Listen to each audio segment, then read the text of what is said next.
So today I want to tell y'all a real life story. Something that took place many moons ago.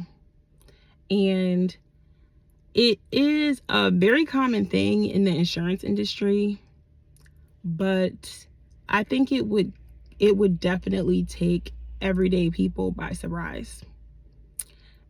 And that is paying prison inmates. I once paid a prison inmate $50,000. $50K. I know it's crazy. And at the time I was shocked that this was a thing and that this was happening. I mean, what could you possibly buy for $50K in prison? I mean, depending on how much time you got left, I guess you could really set your books up right. But I mean, let's get into it. For those of you that don't know, my name is Sheree Marie, and I'm a life insurance strategy consultant. I teach everyday people how to avoid mistakes with their life insurance.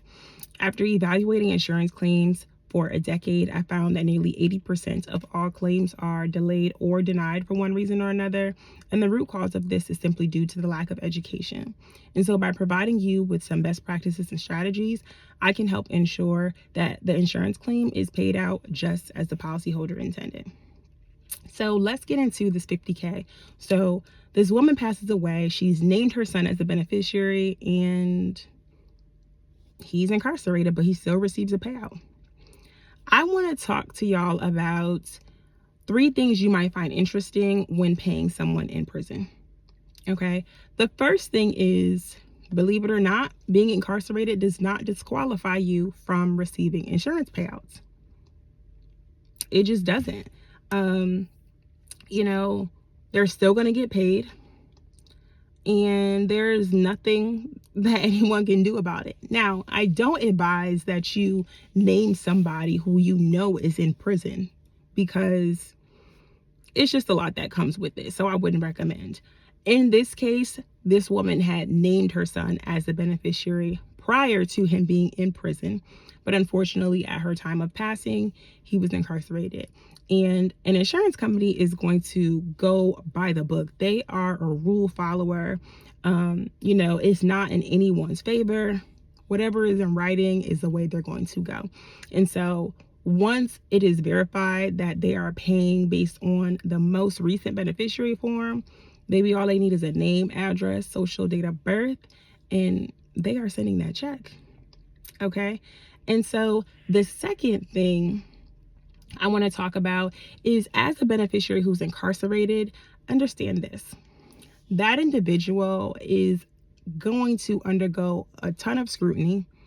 We have to verify fraud before a payment is made, and they just get a lot of unnecessary attention. Okay, so the one reason that could prevent a beneficiary who's incarcerated from getting paid is if they committed the crime. So I have also, dealt with a lot of domestic violence claims in which, the policyholder lost their life and the beneficiary was a result of that, and therefore they are denied. They are denied the claim if they are listed as the beneficiary. And in those cases, what happens is, once that person is formally denied, the insurance company is going to review if there was a secondary beneficiary put in place. And so, if so, a secondary beneficiary is paid. If not, then the claim will result to paying the next of kin. Typically, based on line of succession, the next of kin is spouse and then children. So if the spouse committed the crime, then the children would then be paid. And so we have to verify as an insurance company that, there was no fraud, paid for murder type of situation. They weren't an accomplice or involved in any way. And if not, they're going to get paid. Another thing to consider is, when you are in prison, everything you do, everything you write, all your mail is reviewed. All mail that goes in and out is looked at. And so if you have guards going through it, the facility is going to be made known that you are about to get 50K. And there's a high chance that now that information is leaked to inmates. And you know what happens after that, right? I mean, you taking bribes, people want to do something strange for a little bit of change, and they want a piece of your money too. And so I would never recommend, again, that you name somebody who is in prison, because it's just messy. Their life is now in danger. It is just messy. And the third thing that I want to talk about is how beneficiary choices and designations, they really impact family dynamics. And I want to stress this because this is one that people tend to miss. It's almost like it out of sight, out of mind until you are actually experiencing that. So in the claim that I paid, the family was depending on this money to pay for a funeral. But now a sibling who's been incarcerated for a few years, they're now getting all of it. What now? Right? And so it's important that, you know, when you make these designations, you make them carefully. I know there are a lot of families who have kids who are always in trouble, and so that should be your sign to stay away from designating those people. Obviously, you never know, but when making designations, you want to put somebody in position who is responsible, and always keep in mind who is going to take over when I am gone, who is going to plan this funeral, who is going to take care of bills, who is going to disperse my assets. Like, who do you know? As a parent, you know who your responsible child is, you know who your rebel child is, you know who your reliable child is, right? And so definitely keep that into consideration. I also want to talk about the two options that people do have. And so one option is the beneficiary incarcerated can sign what's called a funeral home assignment. And so that is basically just a funeral bill that a beneficiary signs, giving an insurance company permission to pay the bill on their behalf.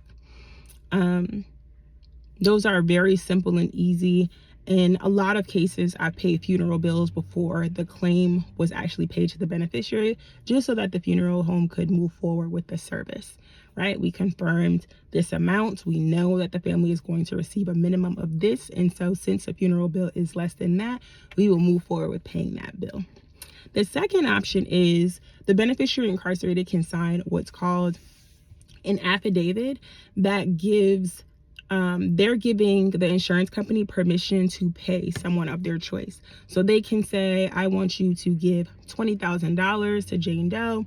I want you to give $15,000 to whoever else. So they can specifically say who gets what. It's like an authorization affidavit, and the insurance company will follow that and pay whatever amount to whoever they listed.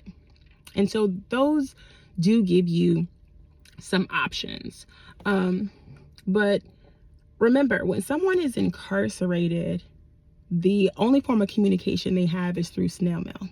Not many of us use snail mail anymore. We're emailing, we're faxing, we're picking up the phone. Inmates don't have access to that.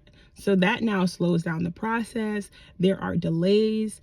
I remember a situation where I was communicating back and forth with another claim who was also being paid to an inmate, and we were going back and forth in letters, and this guy was going off simply because it was taking so much time, but there was missing information, things we needed, and unfortunately I could only talk to them by mail, and so that really delayed things a lot for them. So how long is this process going to take with you naming a beneficiary who's incarcerated? It could take a long time. So my advice to avoid all of this, because it's nothing but mess, is to obviously put somebody who is responsible in position to handle and manage your life insurance once they're paid. But also, I would recommend reviewing your policy annually. That's the best thing you can do, because even though when this mom designated her son, he was not in prison, he had been in prison a few years before her passing. If she had reviewed this policy just a year before passing away, she would have avoided all of this for her family. And so you want to review your policy annually. You want to review your policy after every major life event like a marriage or divorce, because people change, family dynamics change, responsibilities change, and you just want to put your family in position to handle business when the time comes, right? So if you have any questions on this topic and you want to talk more about it, definitely DM me the word inmate. We can hop on the call, have a conversation. I can give you some tips and advice and a plan on how to move forward with next steps. Okay, so thank you guys for tuning into our Lunch and Learn today, and I hope you have an amazing day.